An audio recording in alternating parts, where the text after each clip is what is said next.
YouTube, and welcome to another episode of the Movie Zone starring me, your host Jonathan, aka Dr. Movies. And today, I figure I'd just come on here and talk about a little movie that, has been around for a couple of decades now. And, we got a new movie coming out soon that everybody's very excited for, Star Wars Episode 7. So before that, I figure, why not review the other 6 movies in order? Counting the prequels, yay.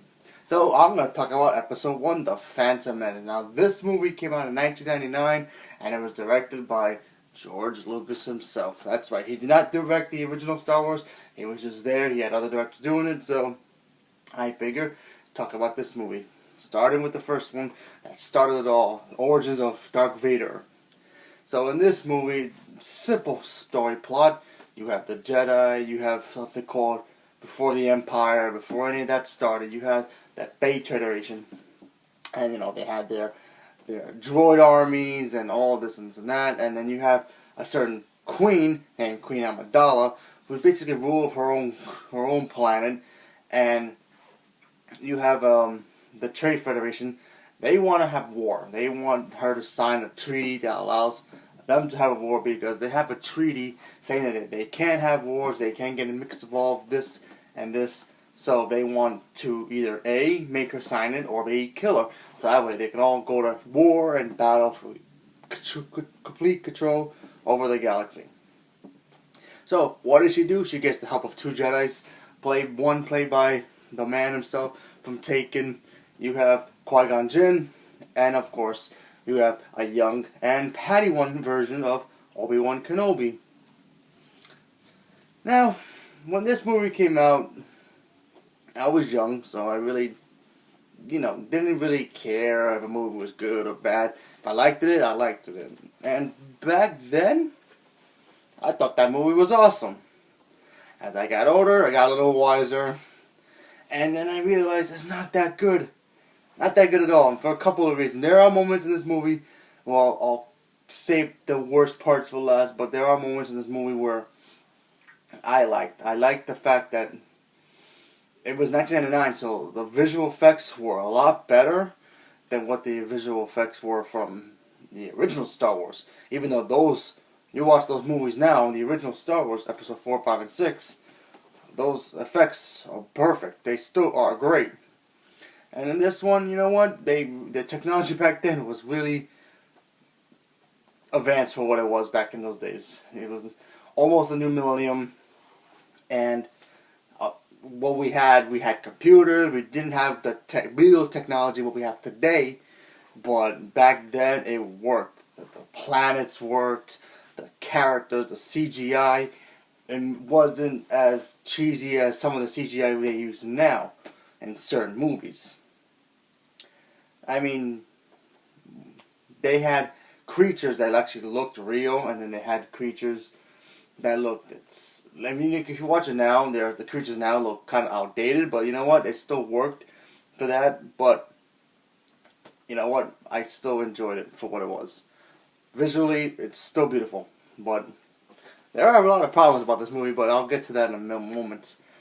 What I really liked about it was the fact that this was a story about basically survival, in a way, because and a rescue mission at the same time, due to the fact that you had Qui-Gon Jinn and Obi-Wan Kenobi protecting Queen Amidala, played by Natalie Portman, and also Keira Knightley. When Natalie, there's going to be some spoilers here or there, but just letting you know, if you've never seen Star Wars, you better hurry up.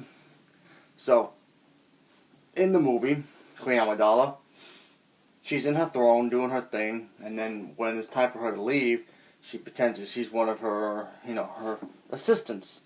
So then she gets a double ganger played by Keira Knightley, who plays her, pretending to be the queen, so that way all the Trade Federation doesn't think that she escaped. So then when they find out that she did, they go find her. Now they think that the queen is still the queen, that she just escaped, but she didn't. Then they end up in a planet called Naboo. They leave Naboo and then they end up in Tatooine.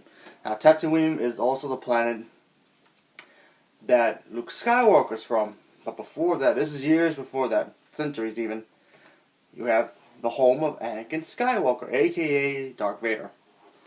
Now, when I first heard they were gonna do like an origin kind of thing of Darth Vader, I was like, cool, awesome. You get to see what made him bad in the first place. Because if you watch 4, 5, and 6 of Star Wars, you know he's bad already. But you always wanted to know who was behind that mask, what made him tick. You know what I mean? Why was he so good with a lightsaber? Why he had all these powers? And then, in this movie they kind of show it, but not really. But he was a kid.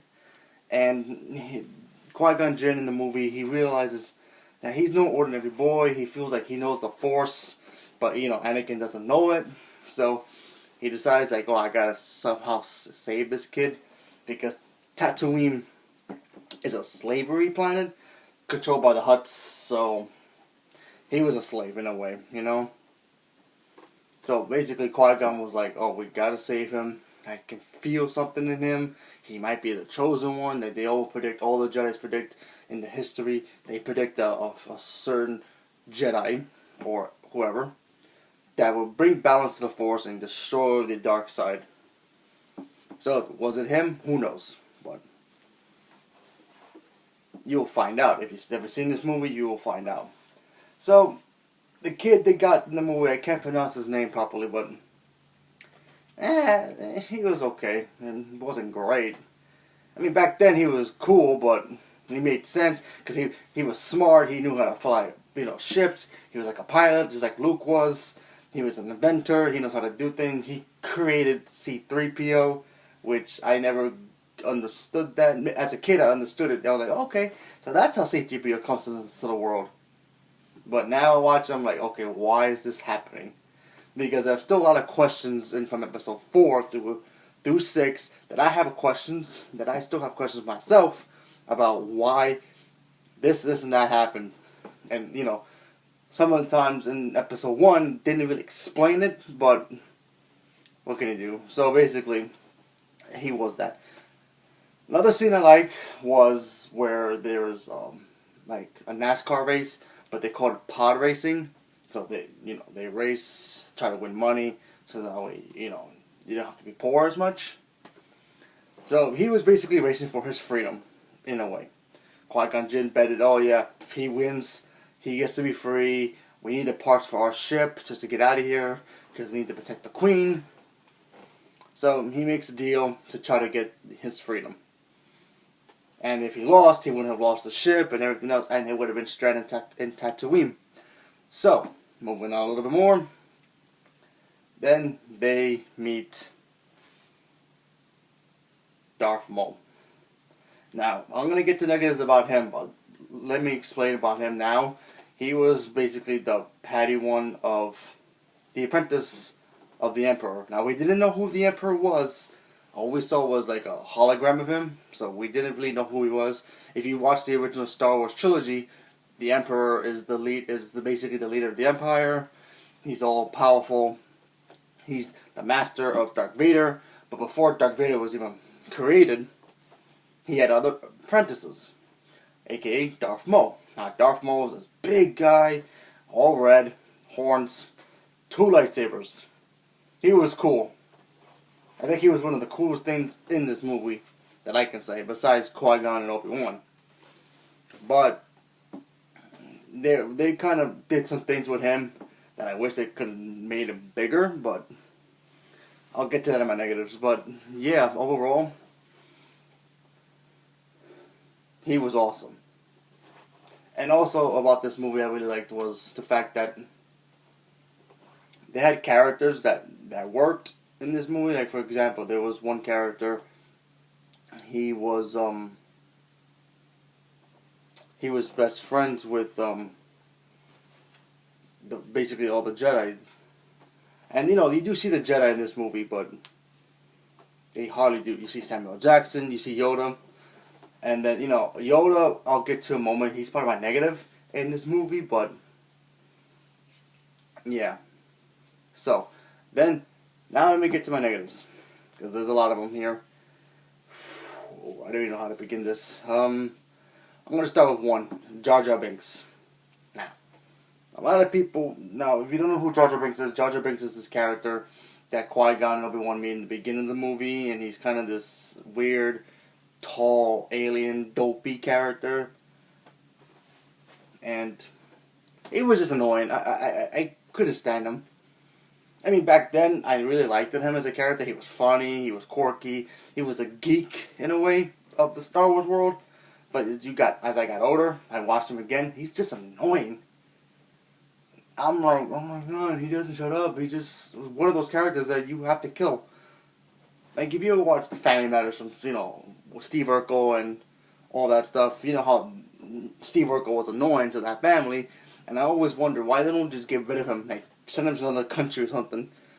And I did the same thing with Jar Jar Binks. I feel like they shouldn't just slice his head off. He was just so annoying. Doing flips, thinking he was like a Jedi, but it was just... He was just one of those characters. I think they just made him for toys. I don't know. He was just annoying. I'm telling you, I can't stand him in this movie. I especially watch it now. I still can't stand him. He is just, wow. And also, some of the CGI in this movie really gets to me too, because there's a scene here where you see Yoda, and he's a puppet. So in the original trilogy, he's also a puppet, but you know what? In that original trilogy, he works because he looks like a puppet.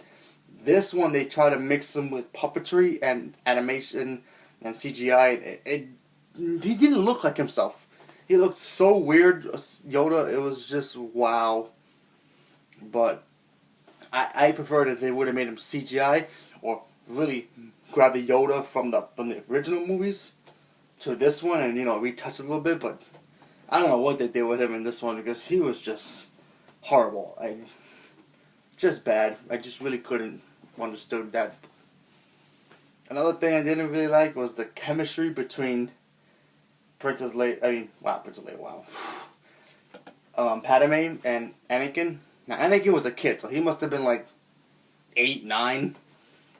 Queen Amidala was already maybe at that age. I can say maybe 16, around that age. I'm not too sure.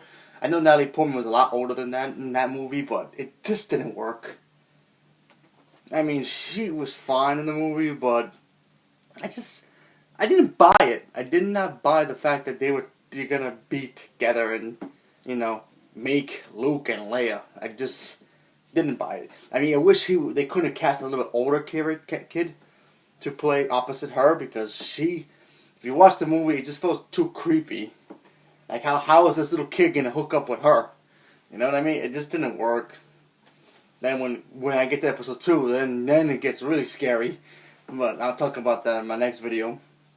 But yeah, there are things in this movie I just feel that they could have done it better. Like, they could have got rid of... If they would have got rid of Jar Jar, it would have been a lot better, this movie. I can think. There's this version I think you should check out. It's on YouTube. It's called the Star Wars Anti-Cheese version, where they basically butcher like all the aliens talking from human language to the natural alien language and have subtitles on the bottom. It works. Jar Jar Binks is not as annoying as he is in the original versions of the movie. A lot better. I like him a lot better in that version. Check it out on YouTube. They have all 3 of them in there. So if you want to watch a better version of this movie, go check it out on YouTube. It's called Anti-Cheese version of Star Wars, episode 1, 2, and 3. So, there. And another good thing I really like about this was the music. Felt like Star Wars again. The sound effects of the ships, and the score was awesome. One of the best songs in this movie was called "Duel of Fate," and that's the song that pops in when Obi-Wan and Qui-Gon are fighting Darth Maul.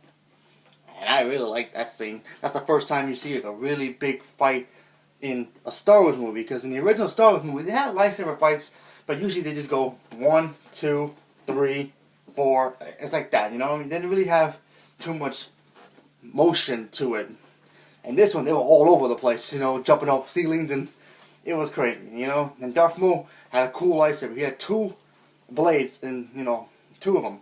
So that worked. He was fighting the 2 of them at the exact same time, and he was powerful. You can tell that he was trained properly. So he still ends up getting killed, but you know what? I see, that's another thing I didn't like about it. I wish they kept Darth Maul alive. Like I said, spoiler if you've never seen the movie. So, you know, I just wish they kept him alive so maybe he can progress more. But what can you do? I mean, yeah, but you know what? He was fine for what he was.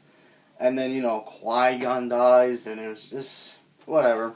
I mean, they had to set it up eventually because, you know, Obi-Wan ends up being one of the most powerful Jedis ever, next to, you know, Yoda, of course. But yeah. And also, the other thing that I didn't really like about this movie was why it was Anakin, like, an inventor. I mean, it didn't seem like Luke is an inventor. He likes to fix things, but not. He's not so, you know, mechanical. You know what I mean? But yeah, I mean, I still enjoy this movie a lot to this day. Now, of course, there are some things I don't like about this movie. There are things I love about this movie. But yeah, you know what? Star Wars Episode 1 had to be the beginning of what happens to Anakin going to become Darth Vader. So we had to watch it. I guess I just wish they would have made him a little bit older, so that way it wouldn't feel so weird between him and Padme. But what can you do? So if I had to grade this movie now, I'm gonna give this movie a 6. I'm giving it a 6. You know, like I said, I still enjoy some of the moments in this movie. The score, the lightsaber fights. You know, the dialogue is whatever. Minus Jar Jar Binks. If you know, I can deal with him, but you know, if I watch the version where I was talking about, where they change his voice and make him talk an alien and subtitles, that movie I'll give a 10 because that's way better. Because I don't have to hear him talking Misa, I think this. It's just annoying. I can't stand Jar Jar Binks. I just wish they would have chopped his head off a long time ago in that movie, but what can you do? So I'll give the movie a 6 for what it was. The original movie, a 6. The anti-cheese version, which is on YouTube now, if you want to go check that one out, that one would be a 10 because that's a lot better. A lot more fun, too. Doesn't bore me as much as this one does, but what can you do? That's the first one. So we still got 2 more to go, and let's see if the other ones get better grades, shall we? So let me know, have you ever seen Star Wars Episode 1? Have you seen any of the Star Wars? Which one is your favorite? For me, it's always going to be Empire Strikes Back, but when I get to that review, I'll let you know why. So, thank you, and stay tuned for my next review, which will be Attack of the Clones, probably coming later today. And of course, I'm going to do Revenge of the Sith, and then probably by tomorrow, maybe during the week, I'll do the original 3, and then we get ready closer to Episode 7. So, thank you, and let the Force be with you.